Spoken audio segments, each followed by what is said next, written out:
George Lewis, welcome to Uncommon Philanthropist. Thank you. I'm glad to be here. Well, it is such a delight, and I adore your story. I love how you have unleashed talents as an artist later in life, and you're using them in a philanthropic way. I know people are really going to be inspired by your stories. Well, tell us a little bit about yourself, about your growing up years, and kind of what were some of the early influences in your life? Okay, I was born 91 years ago in New York City. I grew up in New Jersey. Hmm? You Yeah, still have the yeah, accent. still. And my passion then was baseball. I played baseball. Okay. Everything I got out of life at that time was through baseball. I went to college on a baseball scholarship.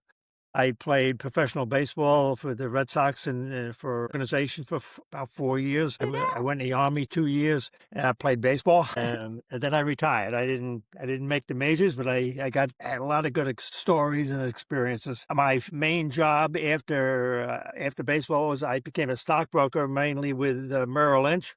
And so I became a stockbroker until I retired in January 1st of 2000. At that time, my wife at that time had a few cancers, so she wanted to live in a different place. So we moved to Florence, Oregon, a small little town on the ocean with a river going through it, only 8,000 people. And I immediately joined Rotary for the first time. And a few years later, I was going to become president. Another Rotarian talked at our club about installing stoves to the Mayan Indians in Guatemala. She said, anybody would like to go? I raised my hand. I don't know why I raised my hand, but I did. And a friend of mine, and we went to Guatemala, and we saw these Mayan Indians living in these little huts, dirt floors. They put 3 stones on the ground. They put the wood on the stones. They fire it up. That's how they got heat. That's how they cooked. That's how they did everything. But they didn't have any ventilation, no windows. So the room was filled with smoke. And these girls, 13, 14 years old, are walking around with babies strapped to their back. I know those babies. The babies going to get sick or die. And we put the stove in with a pipe through the ceiling, and all of a sudden it's clear. We were saving lives. It was a wonderful feeling, and it changed my life. So when you do a grant, you have to have a Rotary Club in the area that you're serving. So I asked if I could talk to a Rotarian, and they all mentioned the same guy, Juan Carlos. Juan Carlos, I'm going to be president of my club in about 6 months. What can I do to help your country? He said, well, if you can supply clean drinking water, that would be absolutely fantastic. All the kids, not kids are drinking the water, it's like mud. A lot of the kids are dying, awful deaths. So I said, I'll do it. I'm flying back to Oregon, and I said, what did I do? I don't know anything about a grant. My club was 70 years old. We had never done an international project. I didn't have any money in the budget. I called my friend up in another club, and I said, "What? I need your help." He says, "Well, how much money are you going to put into it?" I don't know. I would say something big. I said $10,000. He said, "No. You got to do at least $25,000." I said, "How am I going to get money? I don't know anybody." He says, "You just have to ask." So I said, "Well, I'm a stockbroker. I know how to do that." I started emailing all of the presidents, and it was hard. Nobody was answering me. Finally, the money starts coming in. We did a grant. We supplied in-house water filters, saving lives. It's a wonderful, wonderful feeling. I said, I'm going to do another one. We did another one. I'm going to do another one. We did another one. Then I offered it to all the clubs in the district, and they started doing it. Then I offered it to clubs in the United States and Canada, and they're all starting to do it. And then I offered it around the world. Make a long story short, helped over 2 million people get clean drinking water. George, About 15 years ago, my wife passed away, and I got a friend of mine called me up and said, Nancy, her husband had passed away. Nancy was somebody I dated when I was 15. We went to 3 proms together, and then we drifted apart. She had her family with 5 kids. I had my family with 5 kids. I was in Oregon. She was in Sarasota. We started talking, and then all of a sudden we got together and we got married. We hadn't seen each other in 58 years. oh my God. The flame was still there. So we got married about 15 years ago. And unfortunately, she got dementia, and she passed away last year. So I had to move the club when she got sick. I moved from one club to another. Again, I asked the club there. It was a great club in Venice, Florida. What do you do internationally? They said, we don't do anything. I said, well, I got to leave. I got to go to a club that does international. That's my passion. And we were doing water at the other club. And then they said, no, don't leave. Let's find something. So we found a lady with an NGO that supplied volunteer surgeons to do free cleft surgery in other countries. I said, okay, let's do that. I didn't want to do water because I didn't want to be in competition with my other club. So we started doing that. Out of 36,000 Rotary clubs around the world, we now are probably number one. And the amount of global grants we do in 1 year, we do 4. We work with 2 different NGOs. I had a chance for the first time to go on a mission. I went to Mexico in 2 Septembers ago. I mean, seeing these kids, it's just something. I mean, they said they don't have any lip. They get their teeth all over the place. And the mothers are there. They're skeptical of what's going to happen. Is that we had about 40 operations. And I looked at this one girl and I said to myself, that girl's life is going to change today. She's going to be a different person. These kids can't talk or drink or eat. They get bullied. It's horrible. And we, Rotary, we in my club, we're going to change that. So that's what we do. And the way I do it, I don't manage them anymore, but I get involved with fundraising. I do the pet portraits. Gosh, You said, George, did I ever do that before? I said, no, I didn't. When I retired, I took an adult education class and myself and 20 ladies. So at the end, I looked at my painting. I said, well, yeah, I like this. So I became an artist. And then. So, George. Yeah. Go ahead. How old were you when you took that class? I had just retired, so I was 67. Okay. Yeah. So did you ever feel like you had artistic talent? No. Did you like to draw or doodle, or you just took it Zero. because something to do, huh? I really don't. I don't really think I have artistic. I do it. I get a Absolutely. photograph. I put the grids, and I put the eye on a grid. I put the eye here. So I don't do anything freelance. I can't do that. So I don't really have to be an artist. So, but I do it.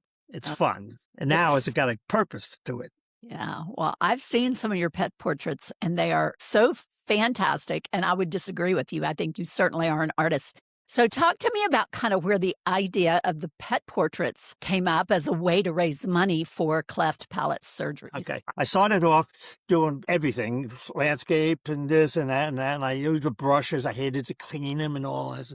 And one day I'm walking in La Jolla, California. I came across a gallery in a window, and I looked and I said, wow, I like that painting.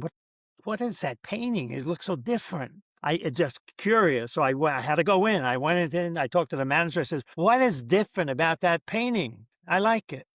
He says, that painter paints with a palette knife. I said, what's a palette knife? He said, it's just a knife. Instead of using brushes, it's a knife. I said, I'm going to do that. And so I paint now with one palette knife. But at that time, there was no classes to take and nothing on YouTube or anything like that. And finally, I found one. The guy lived not too far in Charleston, South Carolina. And I visited him. He took a class, and he does exactly what I wanted to do. He paints with one palette knife. He only uses 3 or 4 colors, and he finishes the painting in 1 hour, 1 day. And his paintings are fantastic. I said, can I copy your paintings? He said, yes. So I painted everything. And then I got into a point one day, and I said to my wife, I said, I was very active on Facebook. And so I said, I'm going to try and sell something on Facebook to help with the water, raise some money. So I went out in a garage. I picked a painting. It was a bigger one for me, 16 by 20 inches. I said, I framed it, and I'm going to put this on Facebook. And my wife, I said, what are you going to sell it for? I said, I don't know, $500. And then if they do $500, I'll give them some points, and they can get a new Paul Harris fellow. And she said, you're crazy. Nobody's going to buy that at $500. I put it on Facebook. 8 minutes later, I got an order. So I ran out of the garage. I put another painting up, and I started selling and all that. Then I got involved with doing portraits of people. And that I didn't like that too much. They all wanted to look like Paul Newman or Marilyn Monroe. One guy says, hey, can you change my nose? Can you make it smaller? I said, you paid for it? Boom, I got a smaller nose. He says, can you change the color of my eyes? I said, all right, I'll do that. No. So I didn't like that. So I said, all of a sudden, for some reason, I forget why, I started painting pet portraits. So I painted my little boy Baxter. Here it is. Oh, That's Baxter. Baxter. And what it is I paint with a palette knife. So this is very thick, and it takes 2 weeks to dry. It's 14 by 11 inches, unframed, and I sell them now for $200. I take $150 of that. Most of the people that buy them are Rotarians. Almost all are on Facebook. And I take $150. I put it into the next Rotary Global grant for their Paul Harris Fellow credit and match the $150. So they get $300 Paul Harris Fellow So plus you match it. the painting. You match it with your I match personal it. funds. So it's been fantastic. I've sold 45 paintings. George. And then sometimes people say, Oh my I don't have a pet. And I said, you know what? You're right. How can I get them involved? They want to help. So I started a $200 cleft club. So for $200, a person can sponsor one child surgery. And we've done so far that 225 club members, and so that's 225 surgeries. So there's all kinds of ways. It gives me great joy, and the joy. And one of my problems, I don't see them when they see the painting. I show them a photograph. I don't see them, and I have a story about Christmas time, which is now. I said, you guys got a brother. He wants to find a gift for his brother. So he goes around and he gets him a shirt or a sweater like everybody else, or a tie. He goes to Christmas. He gives it to his brother. Brother picks up the gift, unwraps it, and there's a sweater. Oh, it's nice. Then it's over with. Thank God it's over with.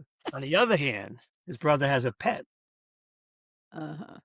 Just a pet portrait. He orders a pet portrait.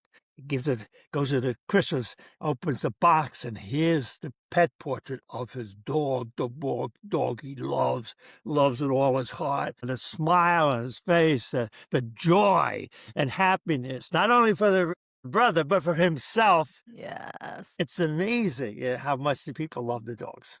And it That gives me is so joy too, cool. of course. Do you do a lot of memorial portraits Yeah. for I mean, the pet portraits? Yeah, people probably whose probably pets have passed 20%. away? 20%. There's 20% cats and probably 80% dogs. But now I've been doing it for a while. A lot of my orders are from people that have already bought a pet portrait. And now they want to get one for their family, for their friend, for somebody they work with or a neighbor. And so it's getting easier and easier to get orders. Oh, George, I just love That's your story it's of wonderful. philanthropy and how it's never too late to get started, and the fact that you're using your retirement years. So many people just sit around and do nothing or Yeah. make it all about recreation or travel, and it's like, you're like, I'm gonna take a different route, and I think it's kept you young and sharp, and, I mean, I would not know that you were 91 years old. I mean, you are just Thank you. you are a young and spry 91. So, and I love the fact we're both Rotarians. I'm a member of Alpha Rotary, and, yeah, love the fact that we share that as well. We have some common friends. Bob Consarak, I know, Yeah. is a friend of yours, and he's an incredible, uncommon philanthropist making such a difference in the world. And I think that's the great thing about Rotary. It's like a conduit to get you connected to help you find your cause. Because I think a lot of people struggle with, what kind of cause do I really care about? And sometimes you have to. I love your example of, you go and see. It's like when you get up close to something, that's when it becomes real. You feel it in your heart, and it's like, okay, how can I help this situation? And then you've been a man of action to do it. So really, really great job and I think, your net giving in terms of philanthropy, I mean, you probably count as a regular philanthropist with all the revenue you've generated and given Well, away. And I love how you're using technology too, as you haven't been afraid of it, and you've got in there and figured it out. You're Yep, on yep. Riverside with me right now and using Well, Facebook to example, set records. December, I took a class on how to paint certain, besides pet portraits, landscapes and all.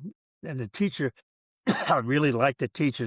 The way she paints is very different. And then she started doing a technique called cold wax, which I had never heard of. So a 2-day course on how to do cold wax. So I'm not giving up. I'm going to have a new thing. And then the people that support me are going to have a new way of supporting us rather than just pet portraits. Uh, We're going to do some Still other things. innovating. I love that. So, Yeah. some questions for you on philanthropy. Did you grow up with philanthropy in the home? Did your family volunteer or No, donate or give or anything like that? they worked. Both my mother and father, they didn't do that. Mentoring, have you ever mentored anybody or taught anybody kind of your techniques? Well, there was a time when I used to give a lot of talks at district conferences, at pets, at institutes, zone institutes. And my talk was always the same. My talk was, if you want to do something, then just do it. Do it. Make it happen. Get rid of the negative thoughts and do something. Rotary is fantastic because it gives us all the opportunity to do something. It's just up to us to take advantage of it. And this is only 20% rule. 20% of the people do get involved, do things. 80% of them just come to lunch and eat and watch a program, and they don't do anything. And so it's just a tremendous waste of fantastic talent. And if I could talk to somebody and get them involved, even one or two, I feel good about that. Because I have experienced great joy, and they don't. And I feel so sorry for them because they're going to go through their whole life not ever having that feeling and the feeling of great joy. So I keep saying, well, joy. I said, I looked it up in a dictionary, and it said great joy is what is it? It's a overwhelming feeling of happiness. Hey, how could you not want that? Well, I've written a children's book about my mom's life. I lost my mom to I read Alzheimer's that. I saw that. Yep. 28 years ago, and always had a desire to do something philanthropic to raise money for Alzheimer's because it is something that impacts so many families, and it's such. I'm so sorry that you went through that with your wife, George. It's such a hard thing to go Hard. through Horrible. for the family. And, so when I finally figured out, okay, in the form of a children's book called Maxine's Joy, which I released earlier this year, and it's been tremendous. And now I'm, partnering with Rotary and the CART Fund to figure out how we can partner together. And, it's just fun to kind of figure out how you can make it work and how you can get people involved. And then, that ripple effect of philanthropy. My mom's book, the kids that'll be reading it, there's questions on my website about talking to your kids about when a loved one has dementia and things to say and not to say. It's not intuitive how we deal with it. So, anything else that we can provide to kind of come alongside people that are going through that, especially families, because I think they're kind of forgotten in all of this. So I'm excited and it feels good to be saying my mom's name again. Her name was Maxine. Exactly. And so the book's name is Maxine's Joy. And I looked up the meaning of her name because I'd never done that before. And she was redheaded, and it was the feminine of Max. And then I looked up my name, Rena, and my name means joy. So I was like, how amazing is that? And I never knew that. So it's been fun, and it's just, that joy is just something deeper. Happiness is what we're grasping for in terms of things or moments, but the joy is what Yeah, exactly. you feel when you you have actions with lasting meaning, helping those transform kids' lives who, they're just, especially in foreign countries, so ostracized when they have that cleft palate and to Horrible. just, does it take more than one surgery typically Oh, to yeah. correct that? Well, when I went down there, I was surprised. There were going to be 40 kids, and they were all there first day, and they were all in the same room with their mothers. And I looked, and about half of them looked normal. And I said, I expected them all to have cleft lip. And I said, well, how come? They said, because they've already had their lip surgery, and then there's also palate. A lot of them have which is a hole in the top of their Right. mouth. And now they're coming back for their second surgery or third surgery. Some of them have to go for 15 years. So Mm. when we go to a city for the first time, there's a lot of negotiation. They have to find a hospital. The hospital has to give rooms available. They have to agree that they're going to work together for many years because some kids have to go for 15 years. Not only that, I mean, you fix the lip, but then the teeth are all over the place. Then they Right. have to fix the teeth, and then they have to fix the hole in their mouth, and then they have to work with their speech. Their speech is Yeah. horrible. They have to learn how to drink and eat. So no, Mhm. it's not one surgery. It's many, many surgeries. People And what don't is the think about name? that. Hmm? What is nonprofit? We work with two. We Mhm. work with Sharing Smiles, which is a part of Advent Health Hospital out Mhm. of Orlando. And we Okay. will also work with Alliance for Smiles out of San Francisco. And the lady that we work with is a past district governor of, she lives in Atlanta. So it's right around Oh, where okay. you are. Yeah. And Yeah. she's just wonderful, and one of them, Sharing Smiles, only works in South and Central America, and Mhm. Alliance works all over the world. So we are we've done grants in many, maybe so far 6, 7 different countries. That's amazing, George, and I will look those up and share their websites in the show notes because, sounds like See, amazing they do everything. organizations to get They do involved everything. They and get the check out. surgeons, they arrange for flights, they do the missions. All we do basically is raise the money. Mhm. That's that, but of course that's very important. Yeah, We take care of the paperwork, but basically all the technical parts of it is done by the NGO, and we have mhm. two good ones. So good, George. Well, we've kinda talked about this a little bit, but I think you probably can summarize it up about it.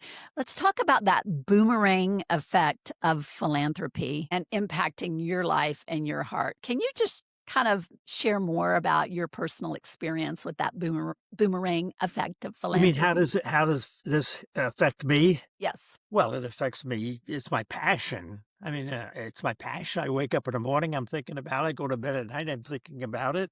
And now that I'm alone, I mean, paint. I paint at least one pet portrait every day. I talk about it. If I go to Rotary meetings outside of my own area, everybody wants to talk to me about pet portraits. It's become my life, and I love it because it's. Without it, I'm not sure what I would be doing. Our club, I told you 70 years, I'd never done a grant, an international grant. All I want to do is help the kids get scholarships, and that's good. So we had a hard time in the beginning convincing them that this is a good thing. We never asked the club for a penny. We raise all the money on our own. We go to clubs, we go to other clubs, we go to Rotarians, we go to other districts, and now we've built up a big team of supporters. So I'm always working on talking to them and keeping them aware of what's going on. So it's like a full-time job. And then when I get an order, it's like hitting a home run. I feel good Oh, about it. And I'm hitting a lot of home runs. So it's a good feeling. yeah. Back to your love of baseball, it's still in play. Yeah. So, and you kind of touched on this earlier. So, my tagline for Uncommon Philanthropist is let go. And I would love for you to wrap us up with talking about the importance of letting go in terms of finding your purpose and your passion through philanthropy. So, the floor is yours.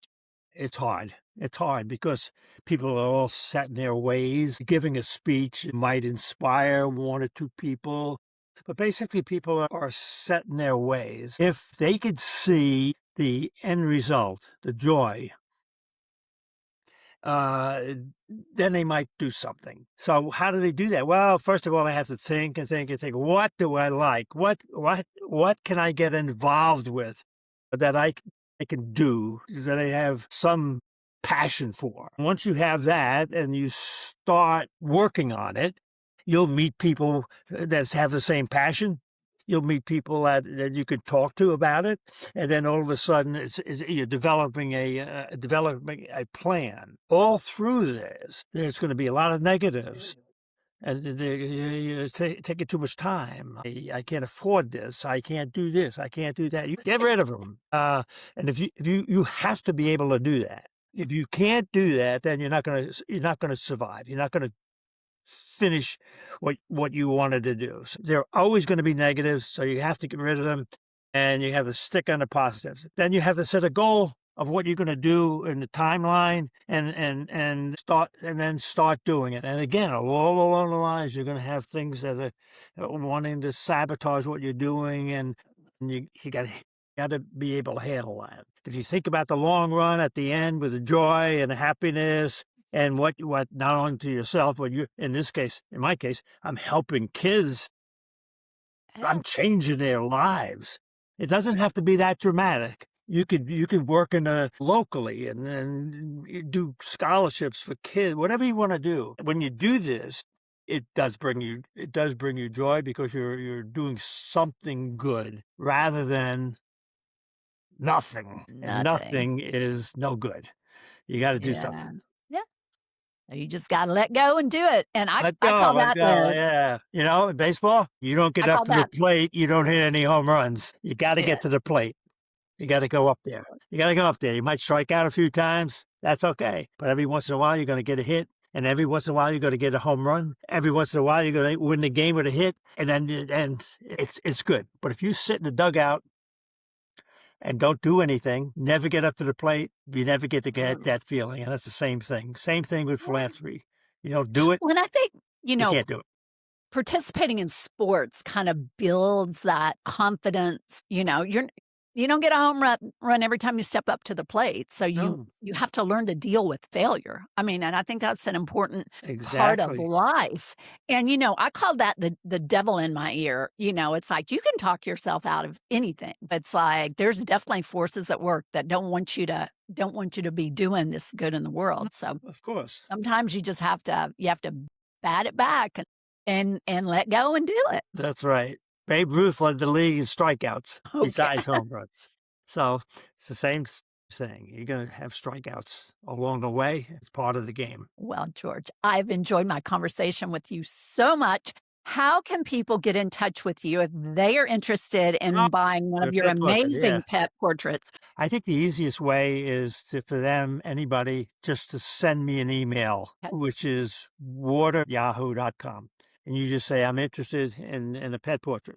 So then I take it from there. I said, send me a picture of your pet. Here's how you pay for it. Here's the system. It's going to take 2 weeks to dry. I'll sell all of that. It's very simple. And they pay for it with a credit card. And I get if they're a Rotarian, I get their Rotary ID number. And it's just that simple. And people, so they just email me. If they're on Facebook, they can find me on Facebook. And what's your Facebook handle, George? It's the George Smile Lewis. Man, isn't it? Well, it's George Lewis. After I have the Smile Man now. I changed it from the Water Man. I'm now the Smile Man. I got the maximum amount of friends on Facebook, and they're almost all Rotarians. So I got a big following, and the website's going to be part of it, but I don't have it yet. Okay, George. Well, this has been a fantastic. What's your dog's name? So this is Hazel Ray, and come here. She's usually Hazel. Come here. See, my God. All chocolate, but she kind of, she doesn't photograph that well in photos, but she's looking quite lovely today with her frosty tips. I'll have to get you to do a portrait of Sister Hazel Ray. What's his name? Sister Hazel Ray. You know what? When I started doing this, I think I did 200 or 300 before, whatever, portraits. Never the same name. That's interesting. Now I'm doing almost 1,000, and there's only a few that I've done a few different names. There's Baxter. I've never gotten another Baxter. And when I get the name, it's almost always different. Like your dogs would be different. Just send me a photograph. I'll do one as a gift for you. Oh, you are too sweet. My daughter got me a wood burned ornament with her picture on it. and when she was a puppy, and it just came out like a brown blob. I know Well, you gotta, I'm yeah, you 9 years have to have a old. good picture. Yeah, You gotta I just do the face. I block out the whole body, and the worst one is when you get these cats. I don't know what they call them. They're totally black with green eyes. Yeah. So I got a big black thing with two green eyes. So they say, "Oh, that's wonderful," because I love the pet, and they're two green eyes. So George. I could see the eyes on your dog, so that's easy. Well, you are an inspiration, and I've enjoyed our conversation so much. Thank- So maybe I can find my way to Sarasota and come to your club and share about my book too, Maxine's Joy, and we'll raise some money for Alzheimer's. Yeah. I really love what you're doing, George, and I've loved my time with you. So keep up the great work. Thank you. Appreciate it. Okay.